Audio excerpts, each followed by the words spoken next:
కీళ్ల నొప్పుల్ని ఒకప్పుడు వయసు పైబడిన వాళ్లలో మాత్రమే చూసేవాళ్ళం. కానీ ఇవాళ చాలా మంది చిన్న వయసులోనే కీళ్ల నొప్పులతో సతమతం అవుతున్నారు. ఇందుకు అధిక బరువు మొదలుకుని కీళ్లకు అయ్యే గాయాలు, ఇన్ఫెక్షన్ల వరకు చాలా కారణాలే ఉంటాయి. అయితే పోటెత్తే నొప్పుల నుంచి ఉపశమనం కోసం చాలా మంది పెయిన్ కిల్లర్లను ఎడాపెడా వాడేస్తుంటారు. నిజానికి వీటికంటే కూడా మన సంప్రదాయ వైద్యం ఆయుర్వేదం చెబుతున్న పరిష్కారాలతో మంచి ఫలితం ఉంటుందని చెబుతారు నిపుణులు. వేధించే కీళ్ల నొప్పుల నుంచి ఉపశమనం కోసం ఆయుర్వేదం చెబుతున్న చికిత్సల గురించి ఇప్పుడు తెలుసుకుందాం.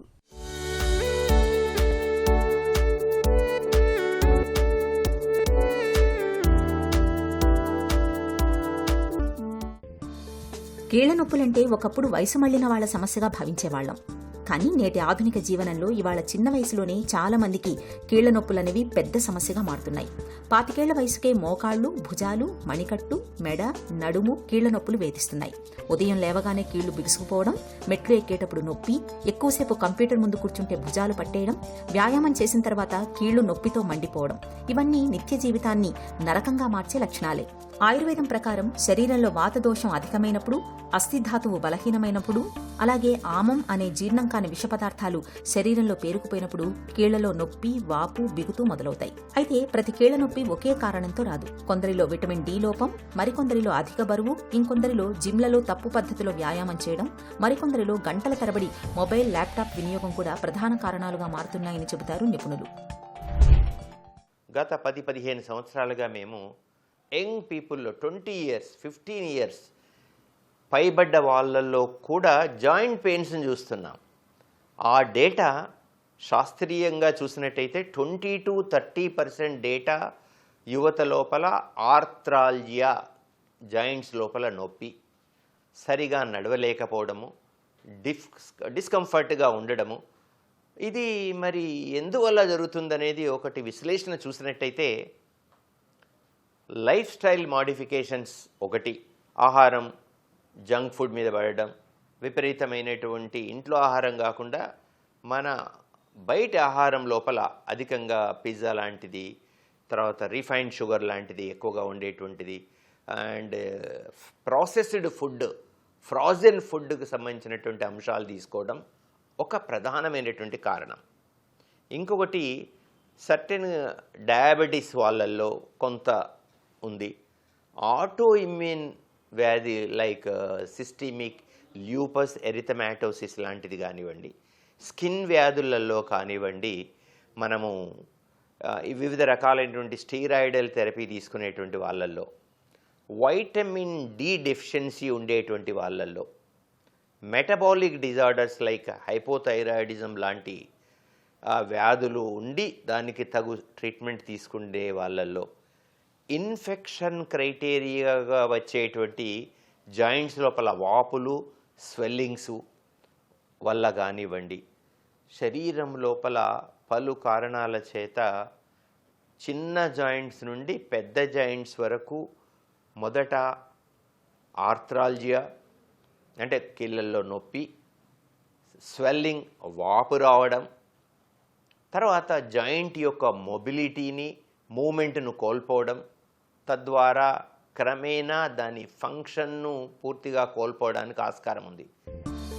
ఆయుర్వేదంలో చికిత్స అనేది కేవలం నొప్పిని తగ్గించడం కాదు, నొప్పికి మూల కారణాన్ని తొలగించడం అనేది ప్రధాన లక్ష్యంగా ఉంటుంది. కీళ్ల నొప్పులతో బాధపడుతున్న వారికి చికిత్సలో భాగంగా తొలుత జీర్ణశక్తిని మెరుగుపరిచి ఒంట్లో పేరుకుపోయిన ఆమాన్ని తొలగించే ప్రయత్నం చేస్తారు. తర్వాత వాతదోషాన్ని సమతుల్యం చేసే చికిత్సలను సూచిస్తారు. ఇక ప్రతిరోజు గోరువెచ్చని నువ్వుల నూనెతో అభ్యంగనం చేసి ఆపై గోరువెచ్చని నీటితో స్నానం చేస్తే కీళ్లలో బిగుతు తగ్గుతుంది. కీళ్ల చుట్టూ ఉండే కండరాలకు విశ్రాంతి లభిస్తుంది. నిర్గుండి ఆకుల కషాయం, సొంఠి, వాము, ధనియాలు కలిపి తయారు చేసిన కషాయం జీర్ణశక్తిని మెరుగుపరచడంలోనూ వాతాన్ని తగ్గించడంలోనూ ఉపయోగపడుతుందని ఆయుర్వేదం పేర్కొంటుంది. కొద్దిగా పసుపు, చిటికెడు సొంఠి పొడి, వీటిని తేనె లేదా గోరువెచ్చని పాలతో తీసుకుంటే పోటెత్తే నొప్పుల నుంచి మంచి ఉపశమనం లభిస్తుంది. పసుపులోని సహజ గుణాలు శరీరంలోని వాపు తగ్గించడంలో సహాయపడతాయి. ఇక యోగరాజ గుగ్గులు, మహాయోగరాజ గుగ్గులు, సింహనాథ గుగ్గులు, మహారాస్నాది క్వాథం, దశమూల క్వాథం, అశ్వగంధ చూర్ణం, లక్షాది గుగ్గులు వంటి ఔషధాలను ఆయుర్వేద వైద్యుల పర్యవేక్షణలో తీసుకుంటే మంచి ఫలితం ఉంటుంది. అలాగే జానుబస్తి, పత్రపిండ స్వేదం, నవరకిచి, పిండస్వేదం, కటిబస్తి, పిజివిల్, విరేచన కర్మ, బస్తి చికిత్సలు వంటి పంచకర్మ విధానాలు కీళ్ల నొప్పుల తీవ్రతను తగ్గించడంలో కీలక పాత్ర పోషిస్తాయి. సంధివాతము, ఆమవాతము, తర్వాత భుజానికి సంబంధించినటువంటి కొన్ని వాతాలు ఇవి ఆయుర్వేదంలో ఉన్నాయి. దీని లోపల gouty arthritis, rheumatoid arthritis and osteoarthritis వ్యాధుల్ని మనం ఆయుర్వేద దృక్కోణంలో చూసుకొని ఆయుర్వేదిక్ చికిత్సా పద్ధతులను కనుక చేసినట్టయితే మనకు ఇన్ఫెక్షన్ వల్ల కానీ, మెటబాలిక్ వల్ల కానీ, లేదంటే స్పోర్ట్స్ ఇంజురీ, ఎస్పెషల్లీ యూత్లో స్పోర్ట్స్ ఇంజురీ కూడా ప్రత్యేకమైన కారణం ఉంది, ఓవర్ యూసేజ్ అంటారు. సో దీనికి ఎర్గోనమిక్ చేంజెస్, మన సీటింగ్ పొజిషన్లో మార్పులు చేసుకోవడం, స్పైన్ ఆర్టికులేషన్ లోపల మార్పులు చేసుకోవడంతో పాటుగా ఆయుర్వేదిక్ చికిత్సా పద్ధతులు చేసుకున్నట్టయితే తప్పకుండా మంచి రిజల్ట్స్ ఉంటాయి. దీని లోపల ముఖ్యంగా అభ్యంగనము, జానుబస్తి, కటిబస్తి ఇలాంటి ప్రత్యేకమైనటువంటి ప్రొసీజర్స్ ఉన్నాయి.